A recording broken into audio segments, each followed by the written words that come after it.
All right. Hey, good evening, everyone. Jeff Freeman here with the Curse of Oak Island and Beyond live stream. And over in the co-host chair tonight is John Edwards. John, how you doing tonight? Hey, how you doing, Jeff? Hey, guys. Tonight we have a great. I've been so excited to have tonight the show tonight because of the fact that we are going to talk about some of the things that are happening on the island right now, and or at least what we think is happening on the island right now. And to help us with that is going to be Colin Jamieson. Colin, welcome. Hi, guys. Thanks for having me. Yep. And, as you know, if you haven't noticed already, Colin gives us many, many pictures that he shares with us on our Facebook page of Oak Island. He goes around on his boat and he takes all these wonderful pictures and shares them. So we're going to be showing some of those tonight. We're going to be talking about what we think's happening on the island with the big hammer grab and all that kind of stuff. But before we get to that, I also want to introduce Dale Carney. Now, Dale's been with us before. How you doing? Doing good. Dale is with Maritime Tartan Company, and as you guys should know, we have the big fundraiser. They have the big fundraiser going for the hat giveaway and some other stuff. I'm gonna let Dale talk a little bit and give us an update of what's happening with the fundraiser. So what's going on with the fundraiser is we're at 15,000. Wow, that's great. A lot of people are looking at it saying, "I don't have a chance to win the hat." You actually do. 6,000 of that is people that match donations. So there's actually only about 2,000 ballots in for the hat. A lot of people donated $500, $100, so they're getting a lot of ballots in. So there's basically, you have a good chance to win it. There's not $15,000 in ballots in there right now. That's good. Yeah. It's more of an opportunity. I've got a few in there, so I'm looking to win one of those hats. I can display it. every $100 that's donated is going to help a child in need. So right now we're at about 150 kids that are going to get a full Christmas that normally do not get Christmas. Fantastic. So it's going well. And we did a couple of my company that we own, Maritime Tartan. We do a lot of Nova Scotia tartan products and different provincial products and stuff like that. So we added some little bonus draws in there. And one of them that we did, we took 20 people. They donated $50 each. They get a ballot to be drawn to win.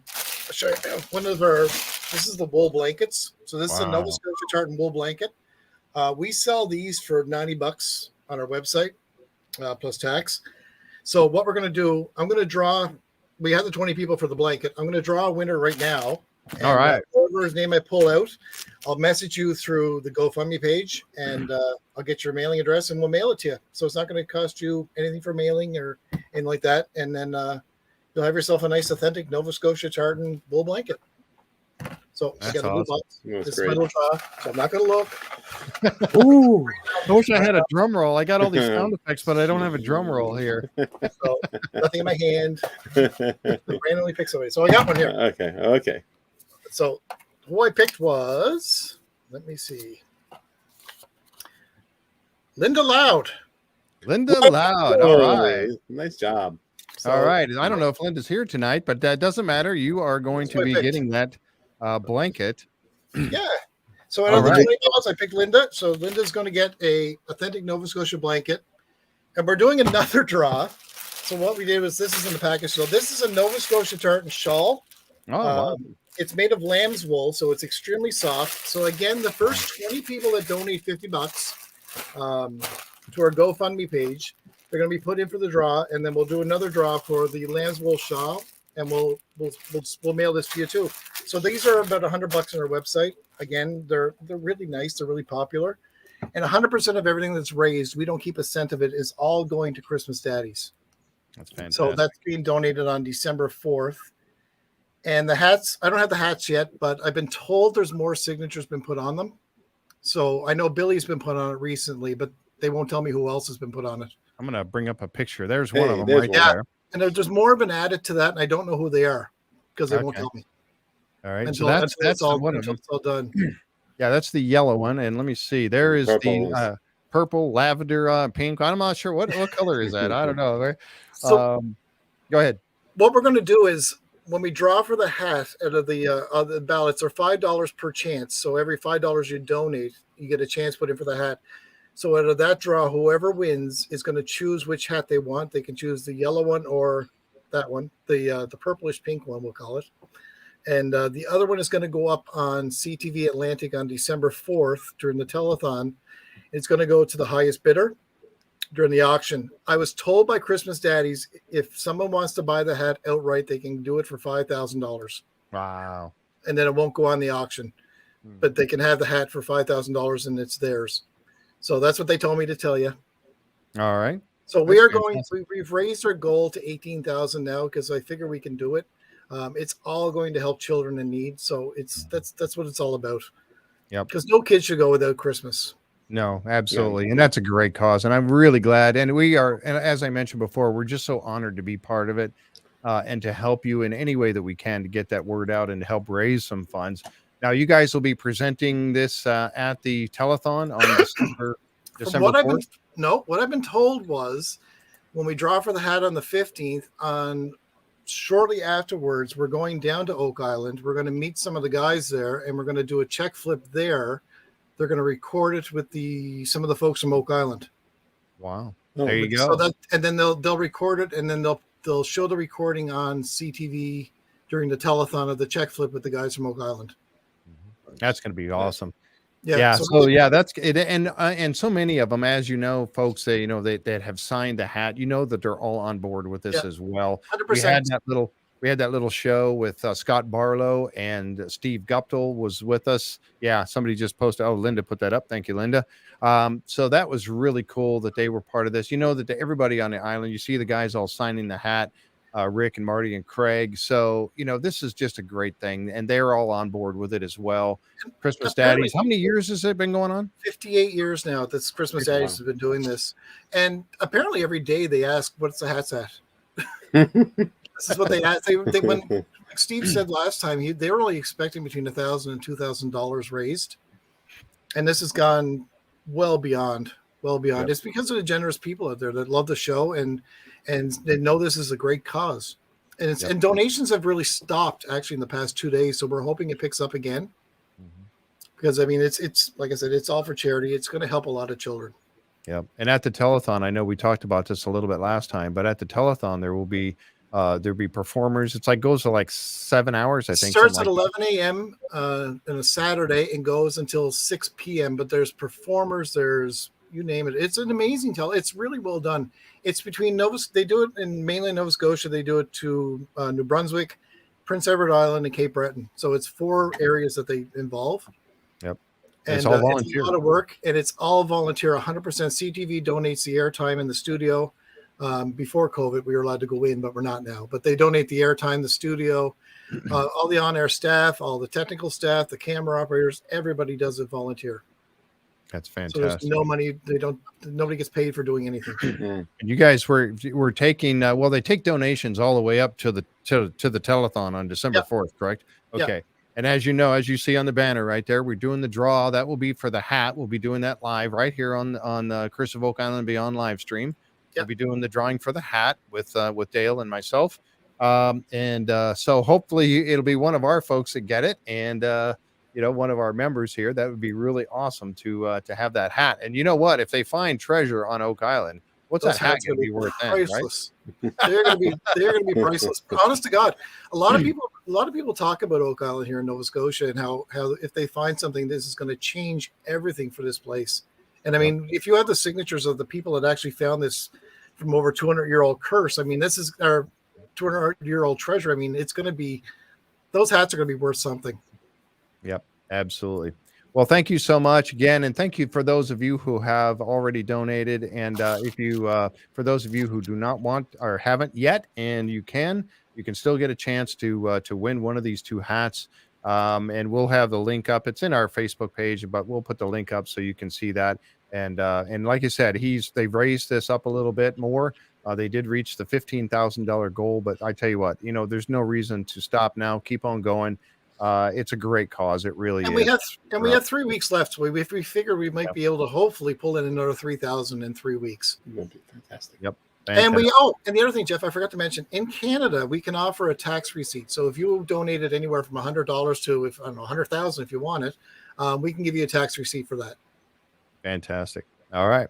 Well, thank you very much, Dale. We appreciate it, and we appreciate the update. And we know that you give us updates from time to time on the Facebook group, so we can let everybody know about it as well. So, and Linda, all right, welcome to our congratulations to Linda for winning that blanket. I know a few people who really wanted that, but that's great. That was really nice of you guys to do that. And now we got the shawl. So that'll be next, and we'll. When you're gonna do the drawing? As soon as I get 12 spots left. So as soon as 12 people donate $50, we're gonna draw for the shawl. All right, sounds good. All right, well, thank you very much, Dale. We appreciate you, and we hope to hear you really soon to be letting us know about giving away that shawl. I will. Thanks again, guys. All right, have a good night. Thanks. You too. All right, that's fantastic. So there we go. But let's get on with the show a little bit. We got a lot of people that have logged in. Thank you guys for coming by here tonight. I know we got Jack Campbell's out there working. He's usually sitting in your chair there, John. He's put aside tonight for you. We're doing some IDK tonight, and we did have a winner. Oh, yes. Linda. Oh, you got to tell me who it was.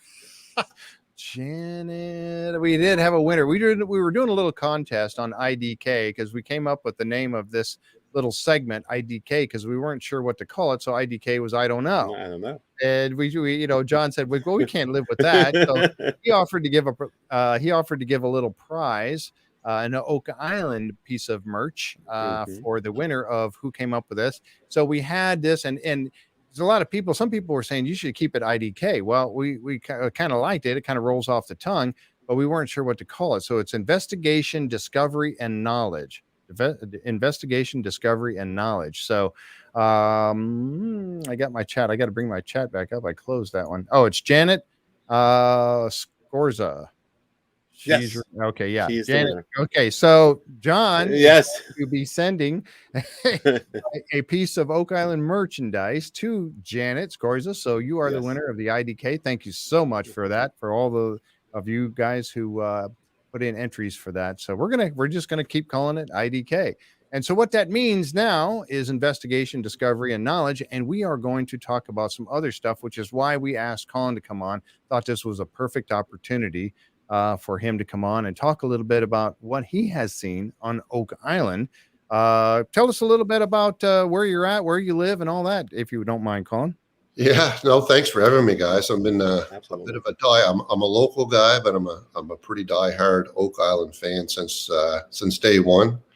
I don't know if you could actually even see the picture behind John's head on Oak Island. I just live up in Chester Basin, Chester. Right there. Yep. Over on that way, and then some. This way. I'm about a 5-minute boat ride from the island. So gotcha. Usually when we're cruising the bay, we usually like to take a swing by, see what's going on, and kind of line up what's happening from what we see during the spring and summer and the fall as they're doing stuff, and then as we watch the show in the fall and see what's going on. And this year was definitely a very different year than what previous ones were. Mm-hmm. Yeah, for sure. Yeah, because there's a lot of interesting things happening, and we've got some pictures also from Karen Publicover and Karen Cook that they have shared with us on our Facebook group, and I was allowed to share those again here on the show tonight. But we really so much appreciate these pictures because all of us are sitting here at home. We're just wondering what's happening on the island. We're speculating about what's happening and where they should be digging. And I mentioned this to you folks. I said, bring your ideas, bring your thoughts. What do you want? What do you want to see them doing? Where do you want to see them digging this year in season 9? What's your areas of interest for this year? So we're going to talk about that a little bit, and we're going to try to pay a lot of attention to the chat tonight because I really want to interact with everybody.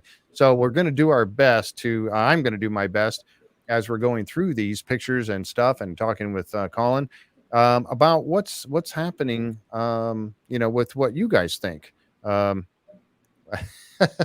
just reading some of the chat already. We got a lot of Wayne. We got Henry's here. Wayne's here. Janet. There's Janet. Janet, you won that. Congrats, Janet. Yeah, good thanks job. so much. We don't know what the prize is yet, Janet, but you're going to be getting a prize coming here really soon. So yes. Let's see here. Yep, it has to be. I'm going to just say hi to a few more people. June is here. June, I don't think I've seen your name on here before. Welcome. Thank you for coming by tonight. Really appreciate you being here. Shannon's here. Henry, of course. Henry's been absent a little bit. I know he's a busy man. Jeff is here. Hey, Jeff, how you doing? And of course, Jack. We got Linda and Jan out there working so hard in the chat. We appreciate you very much doing all that hard work. Barbara's here with us too. Oh yeah, Pam Block. Tara's here. Darlene's here. Oh my goodness, we got a lot of folks. And then over on the Facebook, our YouTube side, Kate's here. Carol Walker's here. Oh my gosh. Missouri Dave, Tom Burns. Oh man, glad to have you guys. So don't forget, share with us what you think is happening on the island. And I think we're going to take a look. I think one of the first places I wanted to take a look at tonight, and I'm gonna fiddle with my pictures here real quick and bring up what's happening over in. I'm going to talk about Smith's Cove first. What do you think? Should we go to Smith's Cove first? Yeah. Let's see. I'm trying to find. Here we go. My pictures. Here we go. There we go. Now, some of the pictures. Now, I don't. Some of these are from Karen Publicover, and some of them are from Colin. This one here, there's some interesting stuff that we saw happening over in Smith's Cove, and this is one of them here. Now, that's the what do they call that machine again? The wash table, or not the wash table, but the they use this in gold when they're looking for gold. A sluice or something. Sluice. Thank you. Yes, that's what it was. Sluice. I knew I was going to stumble over that tonight a little bit. So they got the sluice over here, which is usually sitting there all the time anyway. But also next to that, whoops, they have. Well, I don't know where my pictures are out of order here, but next to that is the drill rig. Now, this was the drill rig. This is when they were over there last season in season 8, and they were doing some work over in Smith's Cove. But I believe it was Colin got a picture of. Oh, my pictures are all out of order. I apologize, folks. Let me find it here. I thought it was so organized here tonight, and I'm South Shore, Smith's Cove. Where is it here? Oh, here it is. Here's the one I was looking for. All right. Now, this is from one of the pictures that Colin took, and this is the choice drilling rig that is right there in Smith's Cove. Yeah, they were. Yeah, go ahead. I missed just the following week because a lot of times I'm taking pictures on the weekend. I try not to go. I work during the week, but during the week time, I try to stay away when they're doing a lot of filming, just to not be interrupting what they're doing. But that week, yeah, it was very unusual. It was the first time I've seen that in all the years that they actually had set, if you're on the water looking at Smith's Cove, because that slough is on the right-hand side, looking at the island. On the lower left side, kind of close to the wooded area, they were doing some with the smaller drill rig, with the sonic drill rig they were doing. I think after this weekend, I went by on a Tuesday on my Sea-Doo. I was kind of doing a quick rip by, and they had the full tent, and they were doing filming, and they were actually doing core sampling from down this end of Smith's Cove. They did it very late in the season. This would have been probably the end of August, early part, 1st of September is when they were starting to do that. So, yeah, it was very different. Other than that, there wasn't a tremendous amount of activity going on in Smith's Cove this year. So Colin, what do you think the activity was? What do you think it was for? What do you think they were looking for? I know last year there was actually you had clicked on one of the photos there. There was a bunch of the depression that ran across Smith's Cove across there. And I think at the end of last season, and I can't remember what her name is, she had picked out a couple of spots on that end of the island. Oh, Erin Helton? I believe so. And they at the end of last season, they had done some core drilling, but didn't really find anything. So in my opinion, they were redoing that again. I think they were trying to pick a couple of spots in that area.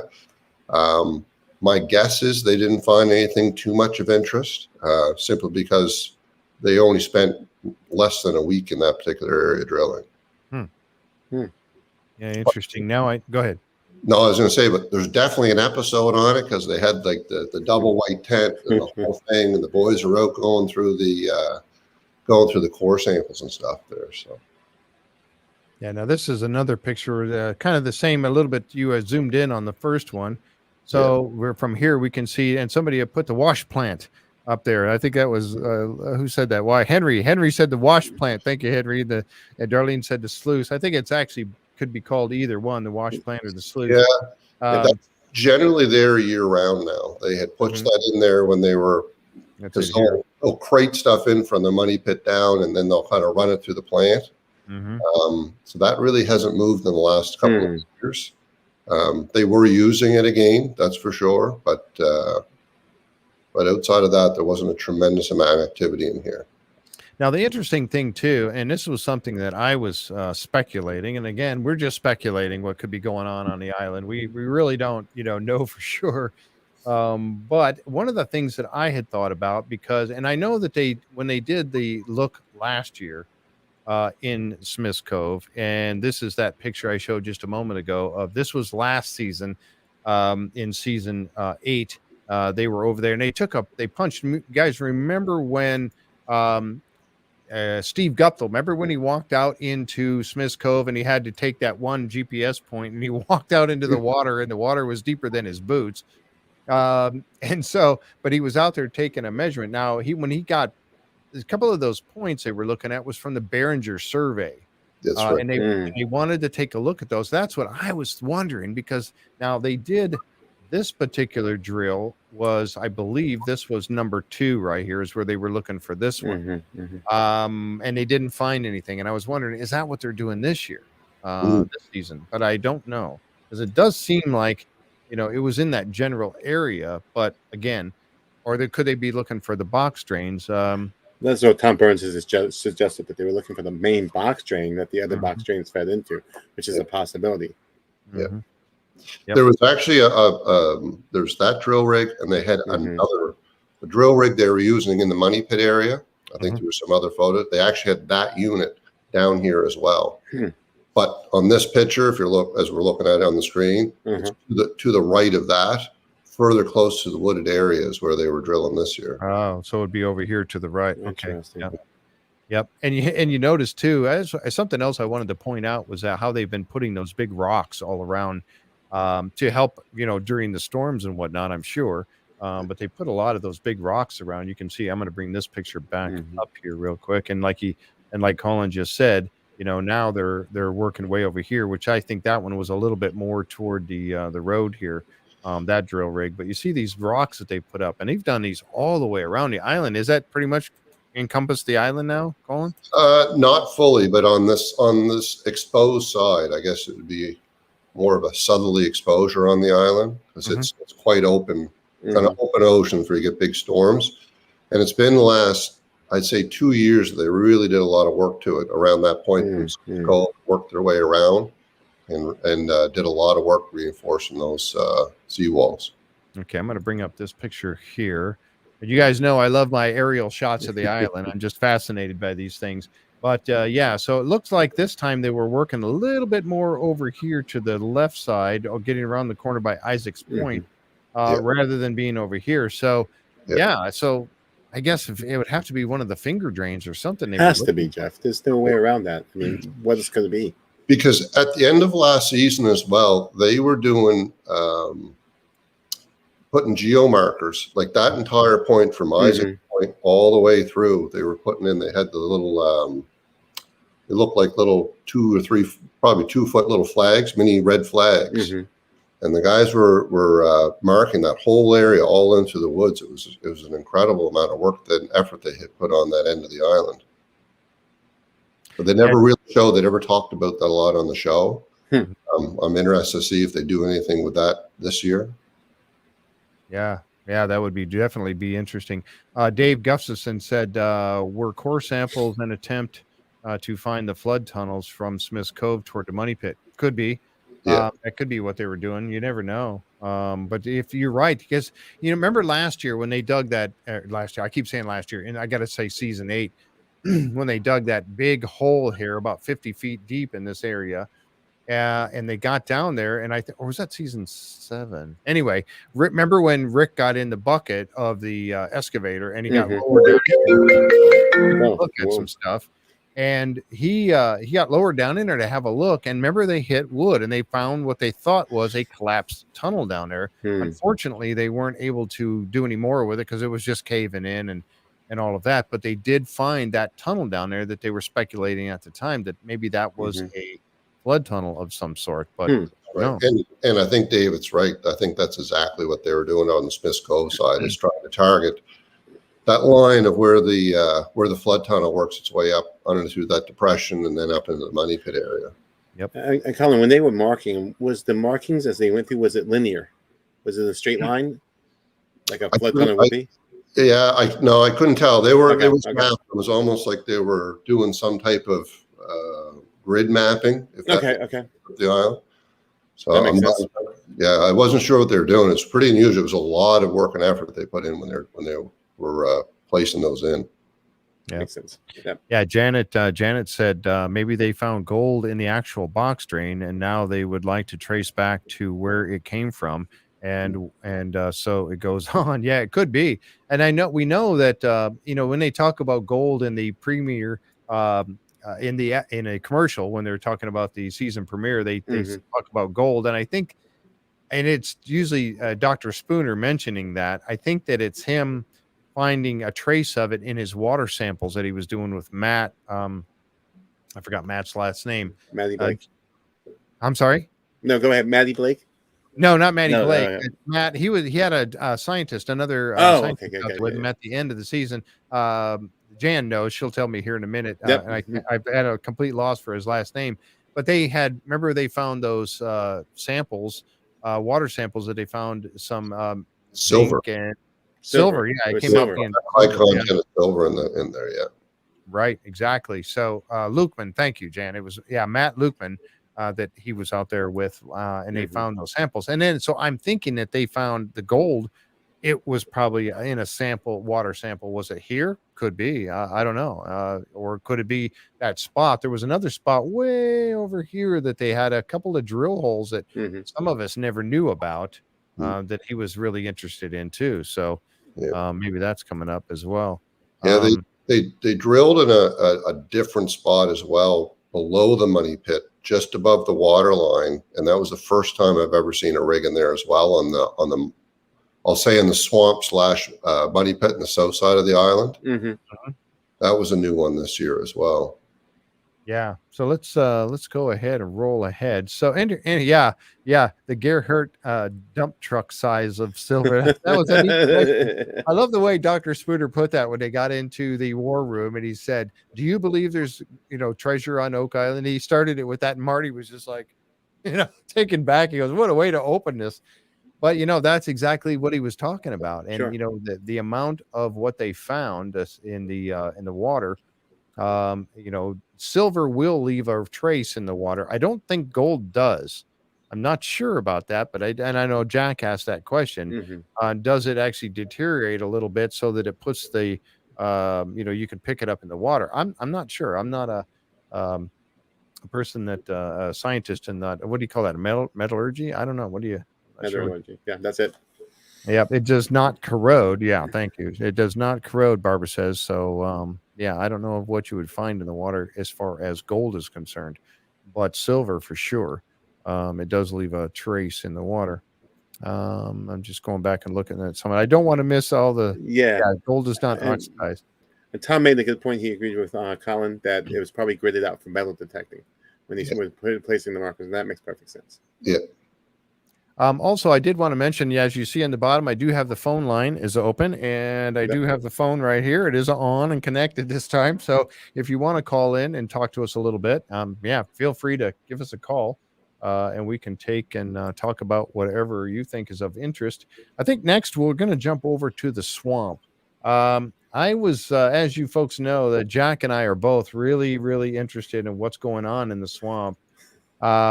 There's several things, not only the road that they found last season, that goes off, and I think there was definitely some sort of a wharf there leading to the road, and then the road turned off to the left and went up toward the eye of the swamp and across. We've been talking about that over the last couple of weeks quite a bit. And then a couple of the pictures that we have here. this, and I think that's probably Scott Barlow. I know he spends an awful lot of time pumping water, doesn't he? Mm. I think that picture was him there doing that. And then we also have, oh, there we go. I don't know what was this. This was something that I think was this one. I think this is one of your pictures, was it not, Colin? Yeah.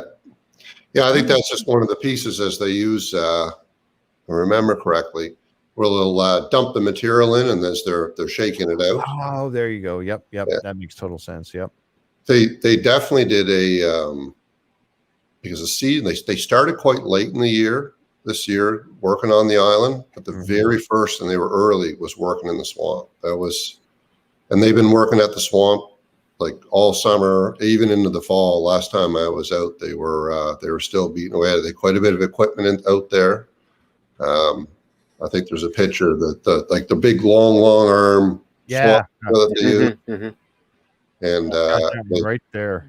Yeah, there it is. Yeah, you see they got a couple of excavators, and even further back in the eye, because to the left of those, there's another little roadway that goes back, and the guys were back in and digging. So I suspect when they were doing they're probably gonna be several episodes, I think, with some materials that they're drawing out of the stone roadway, and they were trenching and digging a lot in the swamp this year, a lot. So Jeff, if we were to pull an overhead map up, where would this exactly be?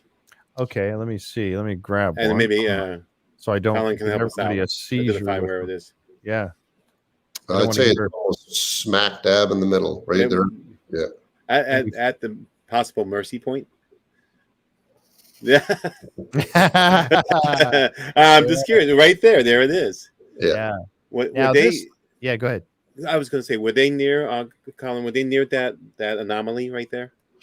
Yeah, they'd be digging at it. Again, I tried not to be too intrusive. I kind of, when I pull it, you can get pretty close. There's pretty good water in that cove. Like once you get around the point, it gets pretty shallow. But in there, you can kind of get in kind of close and kind of climb up the roof of the boat, and you can get a pretty good sight. They built up the seawall a lot more, and I'm sure that's probably a combination of one, protecting for the winter and hurricane season. Although we had a really light. We really didn't have any big storms this year, knock on wood. And the height of the wall also makes it hard to see in for prying eyes, I'll say. Yeah. That rock wall, it does. It's kind of a twofold protection against storms, and then also protection against people who want to see what they're really doing over there. It's just but yeah, this is the area that Jack and I know Jack and I am too. Really curious about this, because we know that right at the end of season 8, when the weather was nasty, it was raining, everybody had their coats on and everything. And I'm going to bring up that picture here real quick. It was this one here. If you guys remember this, this is when they had Doug and Billy Gerhardt were standing up on the excavator, and they found in this hole right here, he was digging, and they found that little piece of ship's railing. That they dated and everything last year. And then they also found a beam or some kind of a big, large piece of lumber down there. But they were not able to get anything more on it, right? Yeah. And that picture I showed with the excavator is pretty much, that's exactly where that is. That's wow. That's, I'll say right of center, the stone pathways to the right of this particular picture's excavator, and that's where the boys were digging pretty hard. They really cleaned out like that stone pathways, really done a good job cleaning it. Of course, at the end of the season in winter, it collects a lot of water and debris and everything, but they started at that early this year, and they kind of cleaned that up pretty nicely.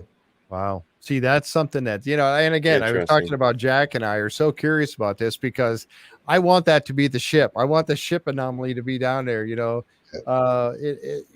we heard the story. Tom Nolan talked about that.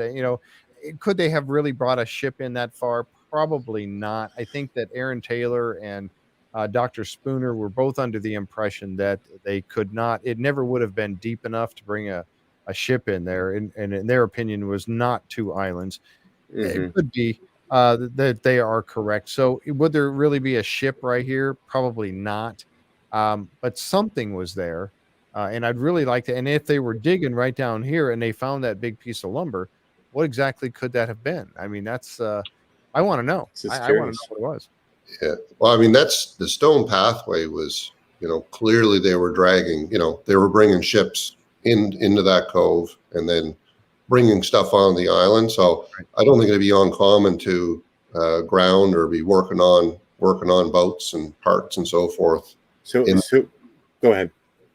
No, I think it's much different. I mean, some of the shows the guys were saying about like how old is the swamp, and some of it is clearly, deposited there. So, Do you think it was a place for repairs?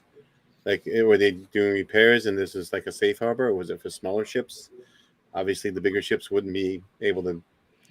Transverse that. I mean, right off the island. I mean, on high tide, you can get within. You've got 7-8 feet of water, very close to shore. So, I mean, you could draw, I don't know what one of those old wooden ships would draw for water. I'm assuming they probably a pretty deep draft. But yeah. Yeah, I was just going back and reading again some of the notes here from folks. And Rich Patricia said so much incredible information in this story. I just hope they do strike it rich. We'd all love them to find the big treasure. And I think that if there isn't now, there definitely was at some time. But what I still want to know, like Rick, the who, what, why, when, and where. It really is the story here to find out. But yeah, we'd all love them to come up with some big treasure and change. I think the possibility of change in American history, John and I, we've worked on all kinds of stuff about that the opportunity here to change American history is very possible here with what they're finding, I think. What do you think, John? Go ahead. I think there's a lot of stories because, there's different segments in time that Oak Island's been involved in. Like it wasn't one particular group that was there and everyone left. And I mean, there's been a tremendous amount of activity over the last several hundred years that's out there. Colin's right, because we've discussed this before. It's layer of activity, and that's what makes the clues so hard. You pull a clue out of the ground. Who do you attribute it to? What time frame do you attribute it to? And then you have experts like Carmen Legg coming in and identifying where in history the artifact would have come from. But it makes it tough. Well, go ahead. The swamp, I think, is unique. That it's one of the few places of all the different treasure hunting that's been going on the last really 100 and some years, is really one of the more untouched places. Because I mean, the guys in previous expeditions on the island did a lot of work and tunneling and digging and open mining and everything in the Money Pit area. So there's a lot of disruption. But the swamp was never really super tackled, combination of just technology and trying to pump it out and digging at it. So I think as they find stuff in there, that's more of the, on or virgin ground that they're working on in the swamp area. Like the Spanish Merida V that they found. Yep. It's just sitting there and there's no explanation for it. Did it fall off someone's pocket? Was it one of the depositors that was on there? Who knows? But it's just the curiosity. It's sitting in the swamp. Why? Yeah. Yeah, exactly. Yeah. Here's another picture here of the long arm excavator working that's in that spot. Yeah. So Jack, we might get some answers. I think hopefully we're going to get some answers about what's going on over there and what that was. Hopefully it was something great that'll actually give them more answers instead of more questions. But as we know that happens a lot, right? We get a lot more questions than we do answers. Unfortunate but true. Barbara Duncan asked, anyone know how prevalent freshwater wells are? Groundwater? I don't know how many. There's got to be freshwater wells on the island. I know there's. I think there's four. I think there's 4. And I talked to Doug about this one time because I'm like, if you're going to hide something, maybe it's down one of the wells. Who knows? Because of Alexandra's well at her New Ross site. So I want to see if there was some commiserate. So I know there's one up and to the left of the eye of the swamp, and then I think there are 3 others. Colin, does that sound right? Yeah. Well, I mean, you get people that are living in over time. Yeah. It was farmland. There are guys working. So yeah, there's definitely fresh water. I mean, I live right on the ocean, like 5 feet, and I've got 20 feet back. I've got a freshwater well with no problem. So. Yeah, I guess, they were talking about that. Linda just mentioned that every homestead that was on the island had a well at some point. So they were very prevalent at that time. And I think that what runs into, isn't that a spring that runs into the eye of the swamp? There's constant water coming across that all the time. Whenever time you see the swamp is drained out, you see that little sliver of water that runs through there, regardless, out of the eye of the swamp and across. Yeah. I believe that's a freshwater well. I think someone mentioned about, no cofferdam. That was one of my big excitements for this year. Is that was the big plan, is that they were going to they were going to do a similar type setup that they did in Smith's Cove, but hand that off, because you're right. There's so many water springs in that swamp that it's just, as soon as you're digging it out, it's filling back in. Yeah, it's coming back in. So it's a really, really tricky spot to work in. Yeah, and I think one of your pictures that you took of a money pit area, and we'll get to those in just a minute, but I think the actual piles, the sheet piles that they brought out, we saw them bring them out on a semi, and then on a flatbed, and then I think they're still stacked up in the money pit. I thought I saw them stacked up still up there. Yeah. Maybe not, but some of the people are, talking about different types of ships. Now there are some very shallow draft ships, like a Viking ship would be kind of a shallow draft, I believe. That was Henry thought about maybe a Viking ship or something that was brought up in there for sure. Could be pirate ship, handball. So the SS Minnow, Jeff? That's classic. Yeah, the SS Minnow. I mean, we did play. I mean, Marty was singing Gilligan's Island theme song. Noah's Ark. Yeah, it could be Noah's Ark. Yeah. The SS Minnow. That was Rich. Yeah, thanks, Rich. Yeah, Noah's Ark for sure. Yep, could be. Yeah. Jack asked about the cofferdam. Unfortunately, I just don't think that that's what's going to happen here. But let's see. Tom says, in my opinion, they needed a heavy-duty road in the swamp to get large loads to or from the shore to be put in on something that could carry them. A barge would be a perfect fit and could be easily buried or burned in a shallow swamp. Yeah, 100%. Because we know today, I mean, there's a causeway, so it's easy and you got a road. But I mean, you remember not that long ago, I mean, Oak Island is an island. Yeah. And, you were getting a wooden dory and rowing out there to do anything. So, yep. And, go ahead, John. I was going to say, did they not find burned wood near the eye of the swamp and burned wood in the swamp? So that kind of makes sense that they would burn it when they were done with it. Right. Now, something like that, yes, it could float in, and there was a lot of, and Colin, you have talked about, there's a lot of shipwrecks around this area, right? Yeah. It's a pretty crazy busy spot. I know when you watch the show, it kind of focuses on just Oak Island, and you don't realize that, that Mahone Bay area has got 365 islands down here. I'm going to show this picture. Some of them are literally a rock sticking out of the water, but yeah, there's a lot of stuff down there. Yeah. So here's Oak Island. Look at all these other islands. Yeah.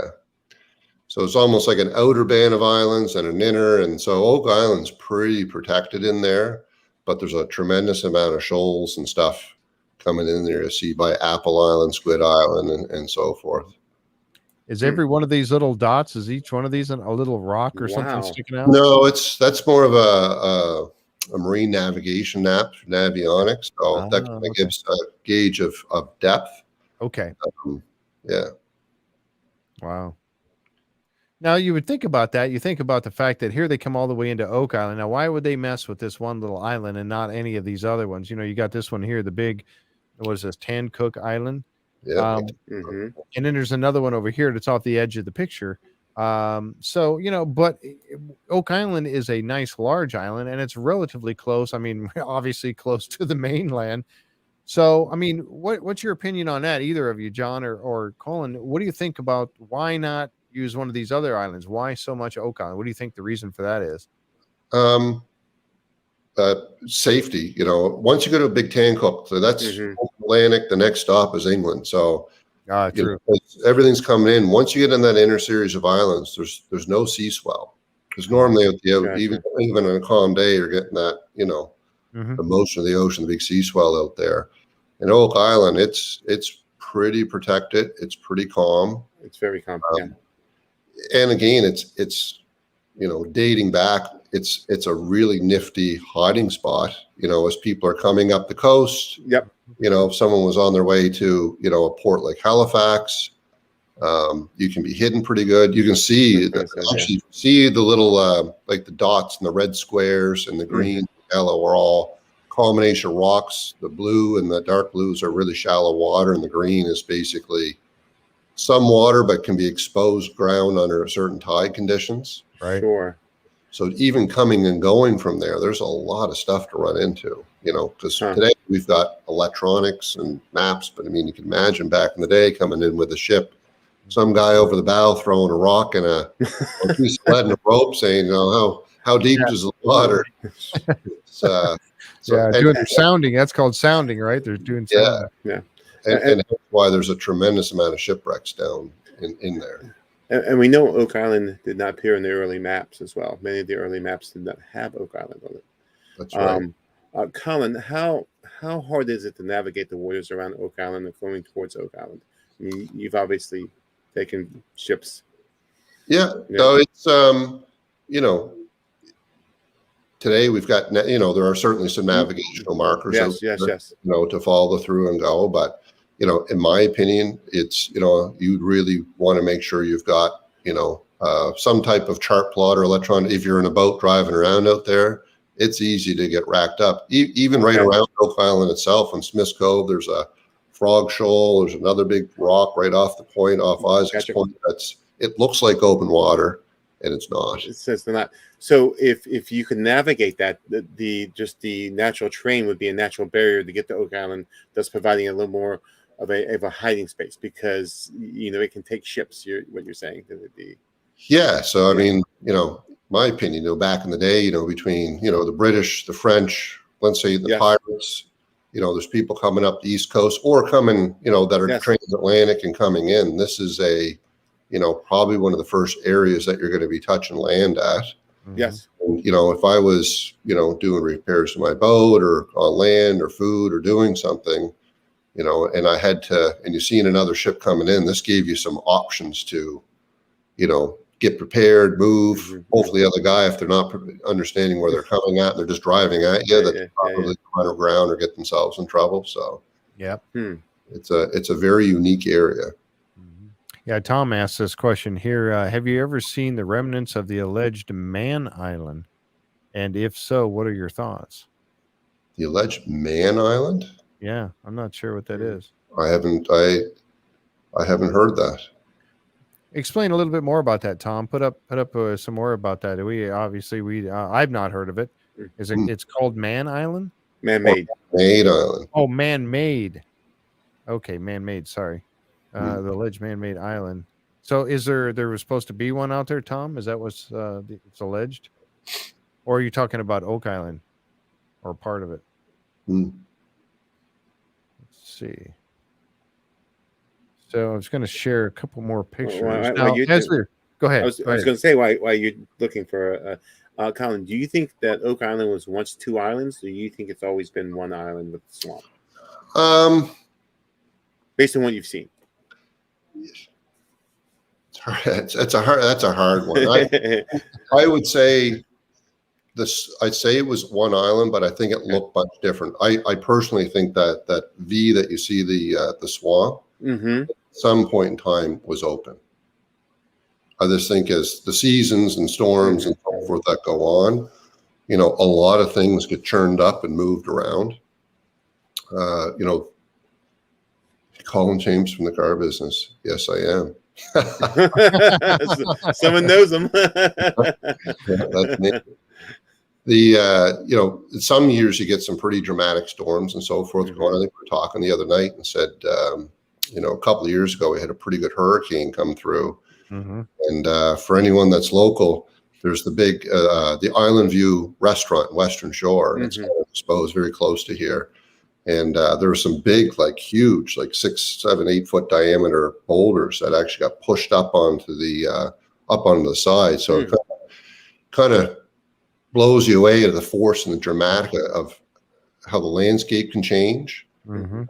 So that's a very exposed area. That's swamp side, and hence I think why they were spending so much time, reinforcing all the rock wall and erosion. Because remember a few years ago, they had a big storm come through and it ate away the roadway and all that stuff. And that's where my mind goes to. The swamp looked very different, hundreds of years ago. Yeah, makes sense. Yep. We had a user ask this question here. This is Janet, our winner. Does the Oak Island production group screen your pictures before you show them to the public, or do you have a free range on that? With you guys here, it's awesome because we kind of be clear. And a lot of the Facebook sites affiliated directly with Oak Island. Mm-hmm. No, they don't like posting the they don't like posting the early view stuff. Mm-hmm. Well, we sure like it. Yeah, absolutely. Very much. As I said, we get such an appetite for what's going on the island. Oh my goodness. So that's talking a little bit. We talked about Smith's Cove a little bit. We hope that they're doing that drilling, and we wonder if they're looking for the flood tunnels over there, or any other tunnel that may be there, and then also the swamp. And we hope that they're looking for that wood anomaly. Really, they've discovered the road. They pretty much know what the road was doing. We have, and I think you mentioned it, Colin, that I've seen pictures of one of the excavators over on, I guess it would be the north side of the eye of the swamp, working that area over there. Yeah. And again, we're wondering, what are they looking? Are they looking for a continuation of the paved roadway over there, or what they might be working? Yeah. Any thoughts on that? There's definitely material. I mean, remember the other season they found a lot of burn material, axe digging. Yes. And so forth with the island. So I think there's certainly a lot of archaeological finds. I don't know if they're going to find a box of gold on that side, but I think they're going to find some more things that are going to help point to the timeline and the who's and when's. Right. Yeah. I still think the eye of the swamp is very significant. John and I have talked quite a bit about the Mercy Point, which is actually not actually in the eye. It's actually close to the eye. I think the Mercy Point was actually by the dam, or was it up there in that? Yeah, it was slightly south of the eye in the swamp itself. Yeah. Around where that anomaly was, and Petra and I have gone back and forth several times about it, and he still thinks it's a very significant place. In his, he hasn't deviated from that at all. Yeah.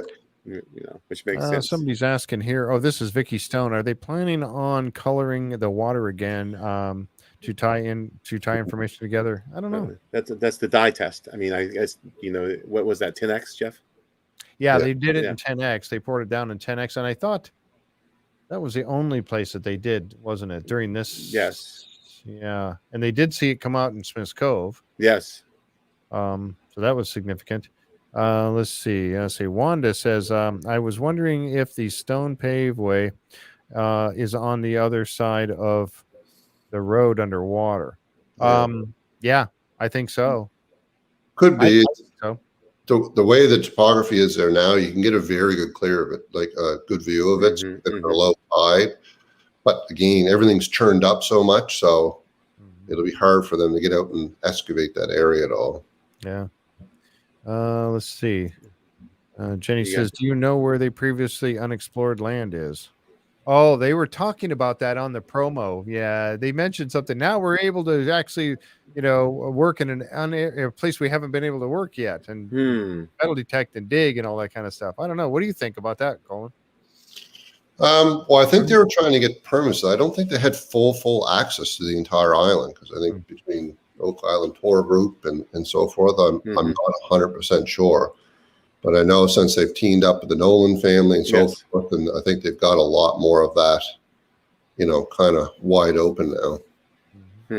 So I suspect they'll be working on other points of the island. Yep. We were some people were speculating lot 5, and that now we know that Mr. Young passed away early in the year. So now the family owns that. And I think he was pretty adamant about nobody being allowed to dig there in his property on lot 5. But then we were thinking about maybe Dan's property. Yeah. They were able to look on Dan's property. So that might be interesting. I think, wasn't there something, John, you and I were talking about under the shed, under the Nolan shed?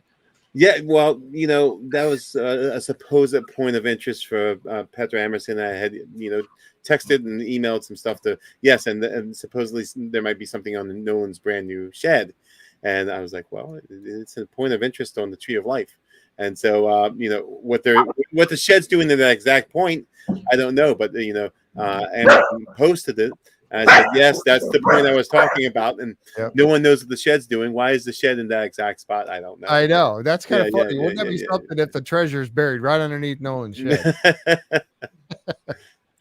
Oh, man. So, a couple of people coming in on it. Linda was chiming in saying, digging on Dave and Dan's property. Karen has pictures of them. All right. Well, that's pretty good. Yep. We were thinking about the Young property, but again, I don't know. You never know what could happen.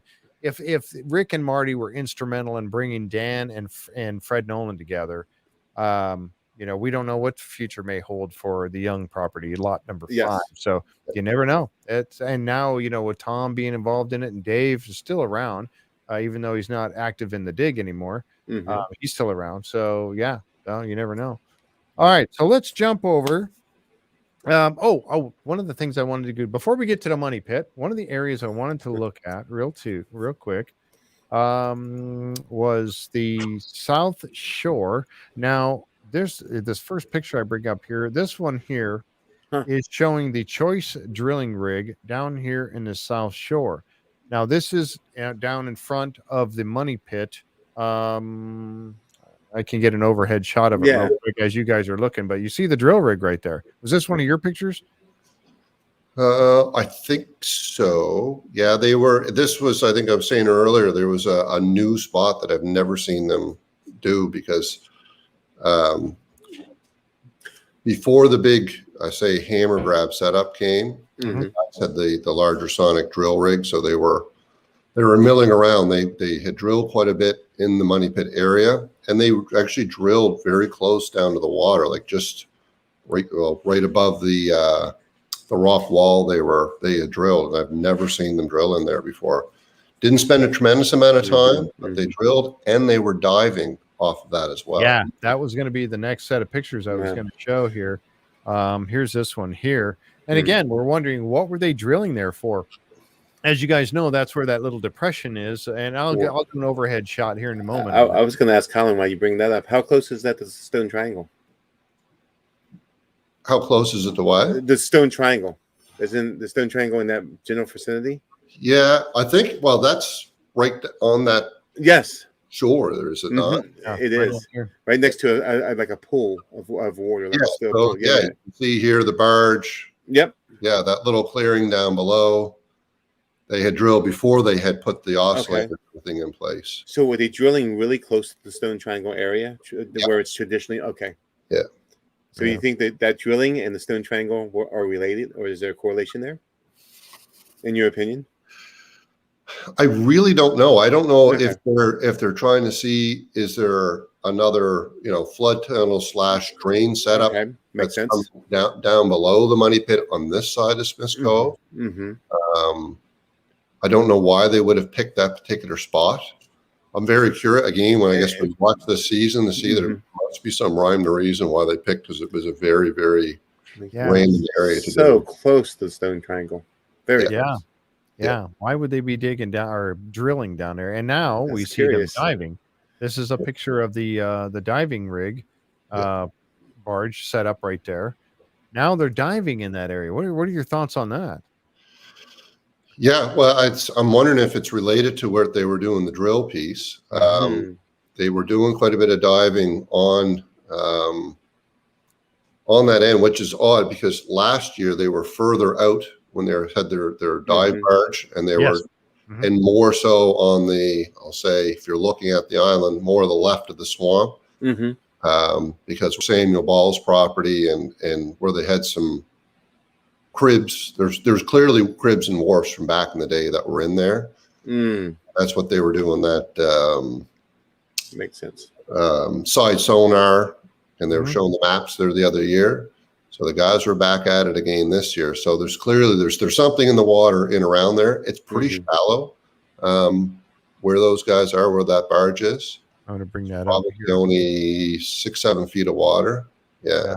So they were right over in here. There's that little depression where there there's was that some little sort of depression. a tunnel or something there, or a shaft or something was put in there Yeah. at some time. And you And can then they even were see right how over- shallow the water is right there. Right? Yeah, right in here. It is very shallow. You can see it right there. I'm going to zoom in a little closer. It gets a little fuzzy, but you can see how shallow that is. Yeah. That's where they were looking, right in here. Mhm. Now that drill rig was working right in this area also. Which is exactly where the stone triangle is. That's Yeah. Yeah. When I was on the tour and Charles put it out, that's exactly where it was. They didn't spend a tremendous amount of time, so I don't know if it was more Mm. of a research and check and said, all right, we didn't find, and they moved on. Mm-hmm. But they went from drilling pilot holes to boom. Then they had that Wow. the big oscillator and putting a can in the ground pretty quick. They only put one in two. That I can Yeah, I was going to ask. Interesting. Yeah. that I can tell. So it was whatever they picked. It seemed to be quite relevant this year. Yeah. So I see a boat go by. That might be your boat down there. You might be cruising. There he is. But yeah, so we know that these two wharfs, and I believe these wharfs were off these 2 points here last season. They dove out here. Tony Sampson was diving, and he found a very long one that was here. This is the ball property area. Mm-hmm. And then they found one of them was real long, stretched out quite a ways into the water, and the other one was not as far. But yeah, so and so we know they were diving this area. We know that when they, as Colin mentioned, they were doing the side scan sonar. They had they started over here and they worked their way all around the island. They found what they thought was like I think they mentioned, it could be a cannon or something in the water. Turned out to be a couple of big rocks. That he was getting metal hits with the metal detector down there. Tony was. This was over on this side by the Boulder to Speech. And then they made their way around Isaac's Point, and then they were getting some anomalies right in here, which is where they said there was some sort of maybe a wharf or something. And this is where that road from last year comes right through here. Yeah. So, and this is relative. You said this is relatively deep water right here in this spot. Yeah, it's pretty good. That picture is pretty good because you could actually see that the change in coloration. Mm-hmm. Mm-hmm. Yeah. So going into that swamp area, it's you can get your, I can drive the boat like literally within 8 feet of shore there on the tide. Wow. You can, so you get pretty up close and in there. Yeah. Yep, and that's what. Let's see. Somebody. I missed it here. Let's see. Somebody had mentioned something about the getting up that close. Oh, here it is, right here. I gotta dig for a name. How close are you allowed to get? Take pictures. Well, yeah. I mean, I never set foot on the island. I would never bring the boat up and touch it. Water access, I go on. I try to respect. I think I said earlier, I generally go on the weekends. The guys are normally the full blown work and video production happens during the week, kind of a Monday to Friday, weather dependent. So generally, if I'll go take some photos, I'll generally do it on the weekend, just so I'm not interrupting them. Just trying to be respectful. Yeah. Yep. If I pass when they're filming during the week, for some reason, if I'm out, I'll kind of keep a fair distance. And even that one with the barge, I was a ways out trying to zoom in with my camera. But even behind those guys, they'll have they had the Salty Dog Tour pontoon boat kind of as a support boat behind there. It didn't show in the picture, but so Tony was in the area.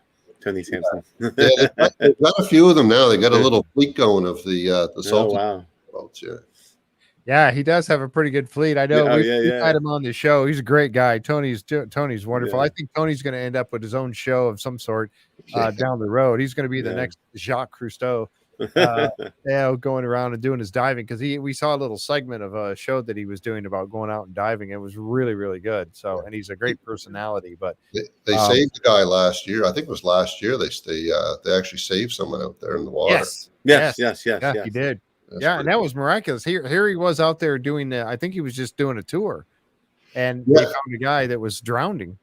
Yeah, and it was the story was they were driving, and when one of the people's hats flew off their head, so they went around back to go get the hat and seen something floating in the water, and here was a fisherman who had capsized his boat, and they pulled him out alive. They saved the man's life, which was fantastic. Yep. So he's a hero as well as everything else about Tony Sampson. He's also a hero. So Yeah. there you go. Yeah. So, all right. So there's what's going on. So here they are. They're diving in the South Shore. And again, that's that area right over here. Well, I know I'm getting everybody seizure by doing that. Sorry. But right over here, they're working this area right off the money pit, working that. And so I'm thinking, again, what's happening over here? What is going on that they're looking for? They drilled here. I don't know. You said at least one hole. We don't know if there was more than one or at least one hole. Yeah. Yeah, I suspect they probably drilled a handful of pilot holes there looking, and then whatever they struck up in the money pit area, they brought in the big guns, and the next minute they've got the cans and the hammer grab going. So yep, and that's where we're going to head right now. I'm going to go ahead and bring it up, and let's go with the money pit because again, this was great. I'm going to show some of the initial pictures. These were given to us or shared to us with Karen Publicover from Oak Island from the other side of the causeway. I will bring these up. This is when, and she has that advantage of catching them as they're driving across the causeway and right there in front of her property that she owns. And look at the size of that bad boy right there. Isn't that something? I mean, it is. It's just huge. So that baby was going across, and then I think we've got let's see, there's one of the cans. The caissons. Wow. Yeah. Ooh. One of the caissons going across. And you notice the date on that. See, that didn't even start until September 10th. September. Yeah, September 10th. Yeah, 2021. So there you go. I mean that, and everybody's thinking. I know that so many people think, oh, they're wrapping up now. It's it's September. They're wrapping up. No, they're still filming now. Yeah. I think you're still out there filming right now as on the island. So yeah, but you're right. That's what Wanda said. That thing is huge, and you're right. It is. Yeah. So anyway, so here they go. They're bringing this stuff across. That's the caisson. And here's another close-up picture. These are from Karen Cook. That was she was actually on the island, obviously, standing right there in the money pit getting these pictures. So Karen shared these with us. And again, thank you all for the pictures you guys share. We just absolutely love it. It gives us a little taste of what's happening on the island. But look at the size. I mean, can you imagine standing up next to that thing? It's just giant. And there it is from a side view. And look at the size of that can back there. Yeah, I think the can's like would it be 8 feet, 6 foot? I think it's 8 foot in diameter. Wow. Yeah. I know some people were speculating, are they doing the honeycomb pattern that they had talked about doing with the Irving Equipment Company? And my answer is no. Because that's going to be a summer long, that's going to be a whole season long thing there. And I just wanted to show this picture. That's what they were talking about with that honeycomb pattern, digging with the big cans. But I don't think that's what's happening. And there's a picture of it. And again, this one's from Karen Publicover. And this one is one of yours, Colin. Yeah. And so, this is what. Yeah. So you think that's just the one hole that they were putting down, the one can? Yeah, I've only seen them put in one can because it's late. I mean, they didn't start till September.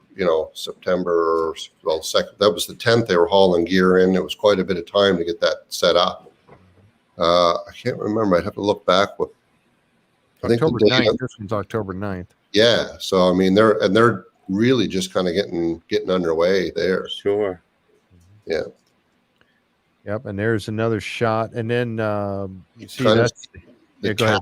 Yeah, those I believe those are like the well cap markers that they put in place. They're all lined up there. So wow. Yeah, they take them down. They put them down when they have tours, so they can show everybody where the cans were, or where they put these in. And the C1 is the only one I believe is still in the ground, right? Or is H8? Yep. I don't know if there's just C1 or H8 is still on the ground, but I know C1 is. So where is that in relation to C1? Is that where C1 is, or Colin, in your opinion? It's hard to see. I know it is, but in your opinion, where would you think that would be? I'd say it's a little bit to the right of where the original. See, you can almost see there's a depression that comes down the hill. Yes. And kind of almost in front of that, I think, was where the original one of the big cans was put. It's very hard to see from shore. As you see, it kind of winds up and around the hill, and there's a elevation in front of it. Yep. Yeah, that's what somebody else was asking too. That was Henry. Henry asked it, is that caisson close to C1? I think so. I think so, Henry. I think it looks is. like it's close. It looks close. Now we Well, know the C1 was very important because of the fact that that's where they found the shiny gold object. Yeah. And they Yes. know that there was a void down there. They had like a 21-foot void when they originally drilled C1. That was with the back in season, what was that, season 3? When they originally drilled C1, they were drilling down with that 4-inch, I think it was a 4-inch well. Yeah. And they went down and then they had, it was dropping for like 20 feet. Yeah. And then, so there's a void down there. We've seen pictures of this void down there. So is that where the money pit is? If it's not, it's really, really close. It's it has close. to be. It's close. Well, Tom makes a good point when he said, see there, it says decide to spend that kind of money that late in the season. It's true, because this is generally hurricane season, and it's a bit of the roll of the dice. If there's one thing that changes in Nova Scotia, is the weather. Mm. You can get all 4 seasons in one day. Yeah. Oh, absolutely. So yeah, I was of the same thought when they were, because I was watching them as they were doing pilot holes for over the weeks, and then boom, they brought out the big guns and they hit that spot and started digging. So they clearly pulled up something in one of the searcher holes. Yeah, exactly. And that's what we were talking about as we were going through all of the pictures, and we were doing the recap of season 8. They were doing all this drill program. Craig Tester came out to the island and he was working with them on this new drill program, and they were working their way around and they were following a shaft. If you remember correctly, when they were going along, and I don't have my map here in front of me, but do you remember the grid? You got your A, B, C, D, and then your 1, 2, 3, 4 going across. They were following the C line across.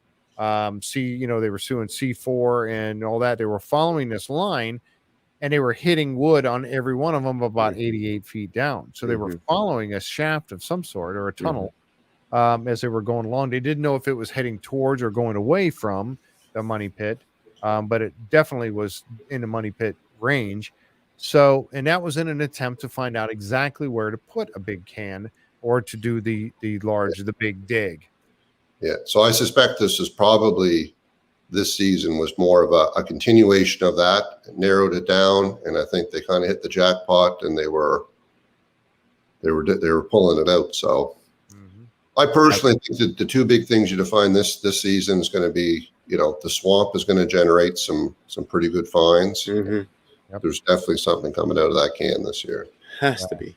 Yeah, I can't wait to find out. I tell you. Yeah, I think it's right. You don't put that type of money late in the season unless there's something significant there.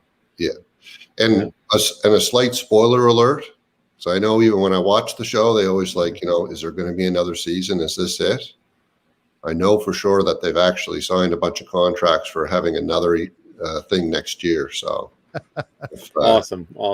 That's the word on the street. Wow.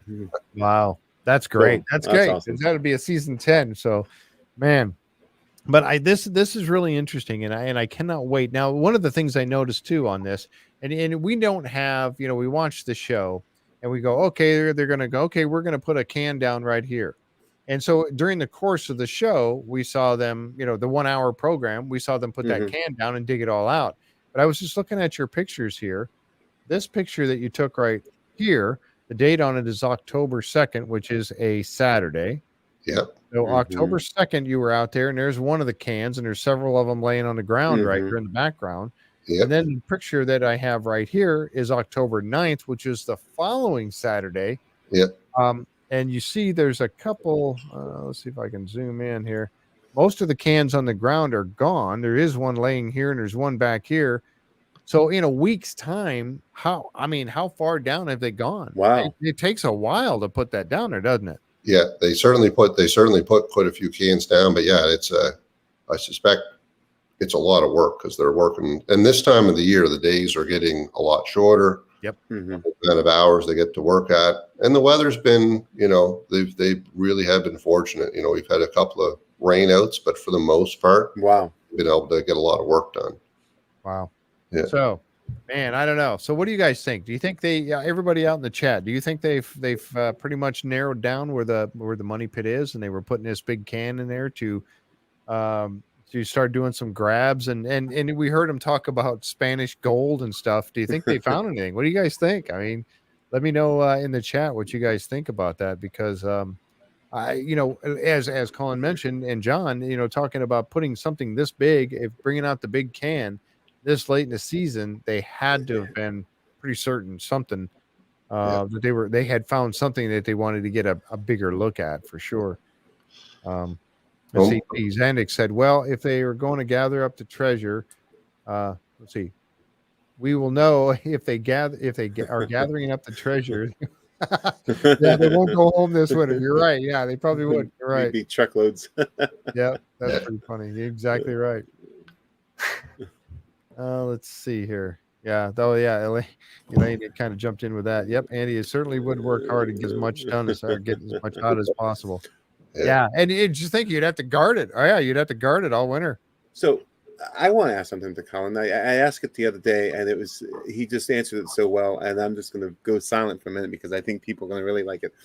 Colin, if you were to have a running theory about what's on Oak Island, what would your running theory be? Lots of stuff that happened there. I'd say the original. Yes, there it is. I'm on the Templar. The line of the Templars were certainly involved in the original dig. I mean, you've got somebody would have the technology, because clearly they've dated the hole. I'll say the money pit hole. I mean, they picked up bones from 165, 170 feet in the ground of Middle Eastern descent, Western European descent. And in my opinion, who can do that? The Templars, the Masons. And there's a lot of connections in Nova Scotia. I think there's a few people on here making comments. Definitely people from Nova Scotia know that, there's a lot of connections between the Templars and the Mi'kmaq. Correct. Gold River is very close to where Oak Island is. The Templars. Anyway, I could.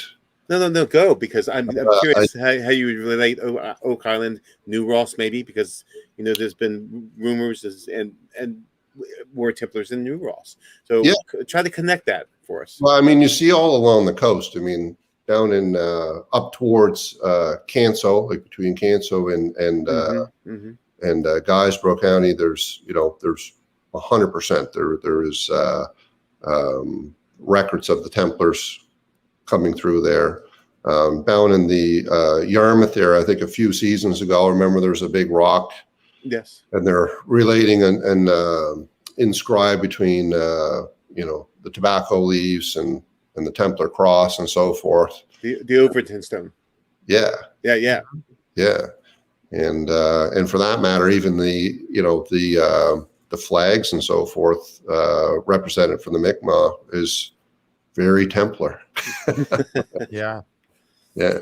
And I think as time's gone on, I mean, Oak Island's been a very pivotal place because, the French, the British, sure, there's no doubt about it. There's a lot of piracy and shipping that's going through there. And Oak Island just kind of checks off a lot of the boxes of being, a protected place. It's a great launch point. It's a point that's coming and going from Halifax.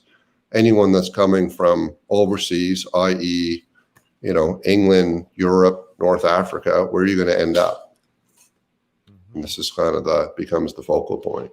And it wasn't a far travel from France. I mean, I did some research, and it was about 22 days from France to the North American region. It wasn't bad.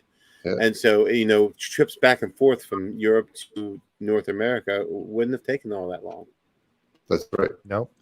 And like you mentioned, and it would have been a material landing because, in my opinion, I don't think they would have wanted to land full landfall. The nice thing with Oak Island is it's an island, but it's still accessible. So the materials for fixing their ships, even from the Templar times, even, fast forward to, the British armies and so forth in the, 1800s as people coming through, they're able to repair wooden ships. And we've seen signs of, pine tarn kilns and all this stuff on Oak Island. So it was happening for sure. Yeah. Yeah. And so a lot of people are saying, the pirates, and I think that's true. We talked about this a little bit as you guys are listening to me. You hear me talk about this quite a bit. that pirates on the island are going to, if there's pirates out there, they're going to hide stuff. They hide treasure. We know that. Sure. But they're not going to put it 200 feet underground or 150 feet underground. They're going to bury it rather shallow so they can go back and dig it up later. Yes. They're just going to hide it for a temporary period. Yeah. So who would have, like Colin mentioned, who would have the engineering know-how and the capability, manpower, and the tools to go that deep underground? That's the big question. And it's not going to be the Mi'kmaq. Unfortunately, they're just not going to bother with something like that, I don't believe. Pirates are not going to do that. They're not going to go that deep underground. So who else do we have that could do it? The Masonic, people that, are the Masons of some sort, and also maybe the Templars. Who else would have that technology and be able to pull something like that off? The Cistercians are distant cousins to the Templars. Yeah. They were master engineers, and maybe the British, the British were master engineers, but it's only a handful. Probably can count them on one hand, Jeff, of people and Colin, people that would have been capable of moving that much earth and building such structures. Yeah, and I mean, Nova Scotia is solid rock. I mean, it's all bedrock granite, and it's a very difficult spot to work. And the fact that you're on an island, and then it's almost. I mean, we see it today with today's technology, and it's an almost impossible engineering feat to get that deep in the ground without getting mired up. Yep.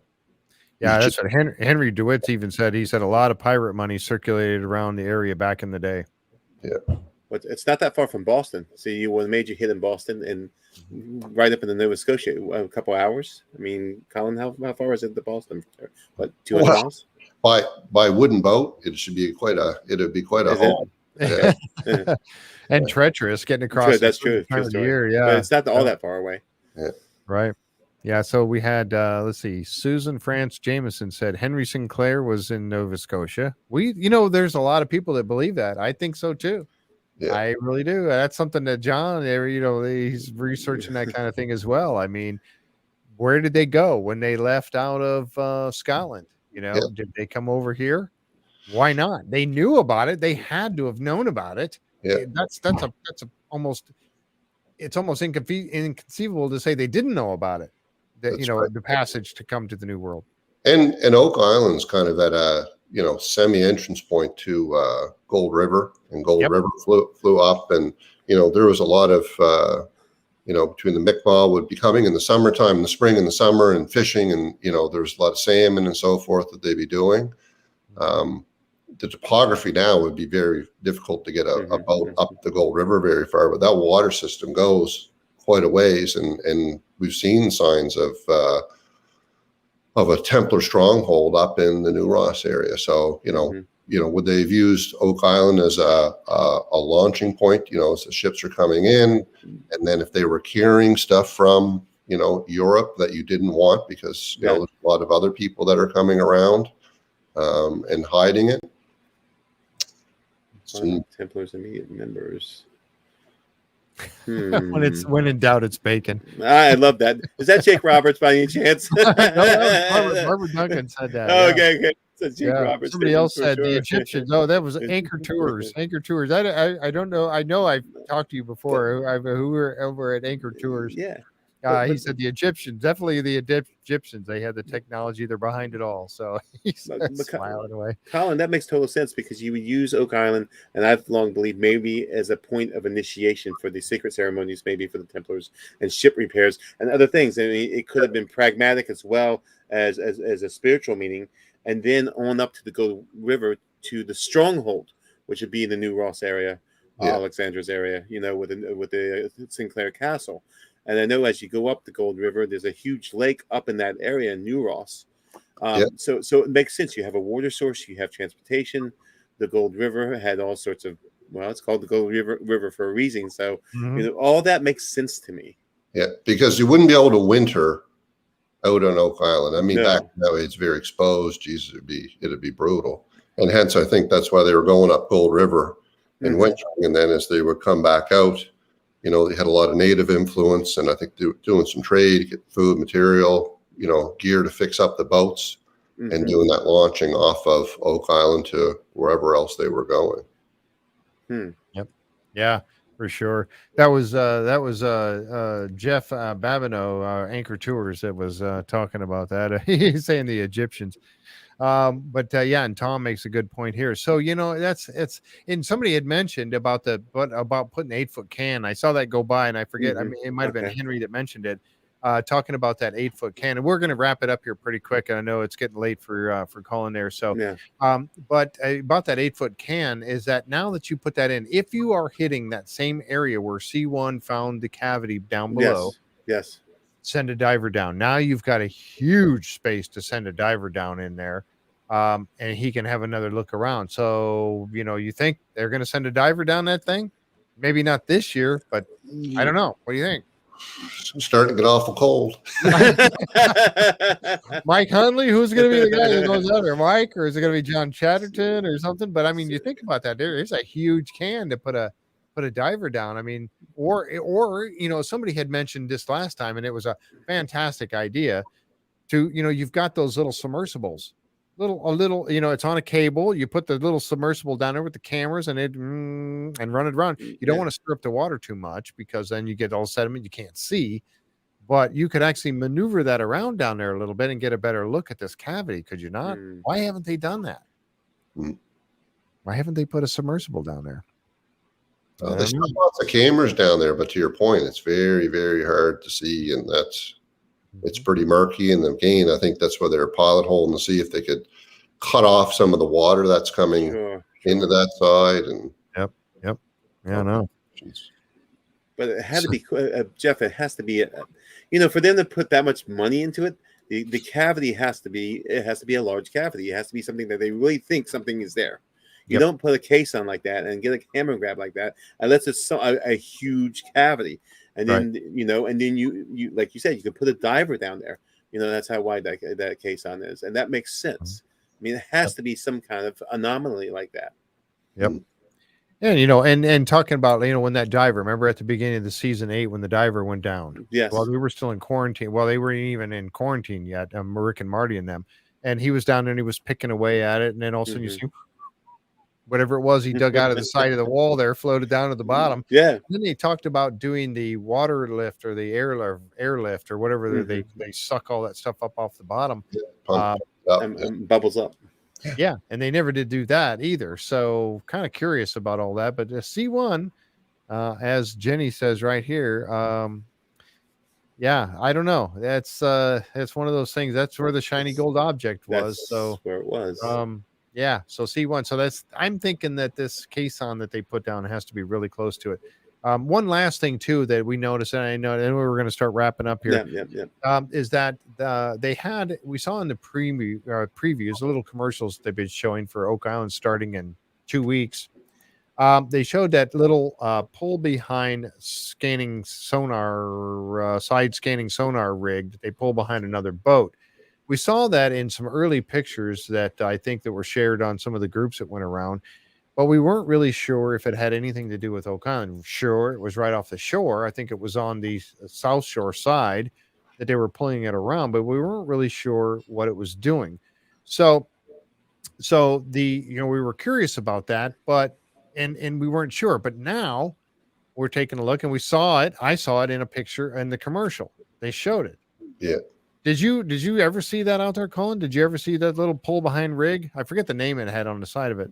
Yeah, the guys have had last year. They had quite a bit of operation out late in the season. They were doing some side scan sonar setup. It's not a kind of a crazy technology. If you're a hardcore fisherman, lots of guys that have side scan sonar even on your probably not as great as I'm sure these guys are using some pretty heavy duty commercial grade stuff. But I think they're trying to map out. I think there's some different rock formations out there and trying to see, are they man-made? There's definitely a lot of crib structures to see, where some of the wharfs and slipways were coming in from, because of course now on shore everything's turned up and it's gone. So where did everything originate from? Right. And then before they said, from the old days in the swamp cove of remember the old pictures in the wintertime of the ice Yes. It would show that there's water flowing enough to break and put holes out there. Yep, the ice holes. Yep. Yes. Yeah. 4 of them. Mm-hmm. Where was that back connected to? So Right. And that was off South Shore of the Money Pit too, wasn't it? Wasn't it in that general area? Yep. Yeah. And hence you see divers out there again this year. So was that what they're looking for? It's could very well that be. makes sense. Wow. We'll find out soon. Yeah, we will. Certainly. Yeah. Well, it might be clear into January or February when we get to that portion of it. But boy, I tell you, that's going to be something. Well, I tell you what, it has been really a lot of fun having you here, Colin. I hope you'll come back and join us again one day on the show. It's been fun having you, and I can't thank you enough for joining us here today. What do you think, John? Was it great? It was fantastic. We really appreciate your time and your pictures. I mean, and it's just fantastic. So thank you so much for your time. Yeah, please keep sharing. Yeah, awesome. As we wrap up here, folks, I wanted to say too, real quick, that we have reached over 15,000 members now in our Facebook group. They've got we're hitting 15s today, 15,000 number, 15,000. They've hit their goal, and the Christmas Daddies. We've had 15. We're just over 15,000 members in our Facebook group. They were thinking, and if we could only raise a couple $1,000, we'd be happy. We were thinking the same thing. If we got a couple thousand members in our Facebook group in 1 year, we'd be really happy. And now we've crossed 15,000. Wow. I'm completely blown away by that. Truly, it just, yeah. Woo, I know that's 15,000. I can't, and it's still growing. We're getting like over 100 a day. I mean, it's growing crazy, but it's all due to you guys. And we thank you so much. And having wonderful guests like Colin coming on the show here, and all that he does, sharing in his group, his pictures with us in our group and everything. That's why this group, and it's all because of the members and stuff. Absolutely. We have great members. Fantastic. It's really truly a wonderful thing that all this going, having all of you here. I'm looking up at my notes to make sure I don't forget anything else. And future shows. Oh, yes. Thank you. Yes. We do have, if you guys remember, Jeffrey Irving. Jeffrey Irving was on in the early episodes of Curse of Oak Island. He's going to be joining us on the 6th of November. On the 6th of November at 2:00 is Jeffrey Irving is going to be coming on, and we're looking forward to having him on. He's a member of our group, very active. He's also got a new thing, a library that he's started. So he's going to talk about that when he's here with us on the show on the 6th. And then we have Carl Cookson and Hamilton White. Now, we don't have a date just yet, but they just wrapped up with their show, the Lost Relics of the Knights Templar. Yeah. So they're going to be coming on. Carl Cookson and Hamilton White. Looking forward. They've been on the show before. They're friends of the show. We love those guys. A couple of great guys. They're going to be coming on the show with us, and it's going to be in November, before the end of the year, November, December. We will have them on the show. We also have Carmen Legg is going to be on the show on the 18th of December. That's a Saturday at 2:00. Carmen Legg's going to be on the show again. And we're lining up some more people as we go along, throughout the season. We're going to have some great guests. And I tell you what, we are so honored to have these guys join us on the show. It's just fantastic. And I can't thank them enough. Again, Colin, thank you so much. Thank you. Awesome. Thanks, guys. Well, I'm pulling the big boats coming out this weekend. So Saturday morning, I'm doing one last pass to the island. So awesome. I'll have some fresh video and some pictures I'll post up on Saturday. Perfect. So. Yep. Thank you so much. That'd be great. We're going to look forward to it. You guys, you hear that? Saturday's going to be, providing the weather is okay. If it's raining, you'll still go. I'm definitely going out. Yeah. Cool. Right. Awesome. As long as the seas aren't like, well, he said you got, low breakers right there anyway. So the swells aren't as bad right around the island. So, all right. So look forward to that, folks, on Saturday. He's going to be sharing some more pictures with us. We're really looking forward to that. John, thank you so much for being my co-host here today. Thanks, Jeff. Love having you on the show. And Linda and Jan working hard out there. Thank you guys so much. And remember, Christmas Daddies fundraiser going on. If you guys can help again, or if, for those of you who haven't, I'm probably going to pitch in again a little bit more and just help out there because it's a great cause. And I want a chance to win one of those hats. I really do. So, one other thing too. Next week, we're going to be doing another kind of like an IDK type of thing next week. We're going to be talking about some of the drilling downs that we're just on. And coming up just after the first, I'm going to just tease this out there. Coming up after the first Saturday after the new season starts, I forget that's going to be, we got the 6th. Coming up real soon. We're the 3rd. It's going to be on the Wednesday the 3rd, our first recap of the season premiere.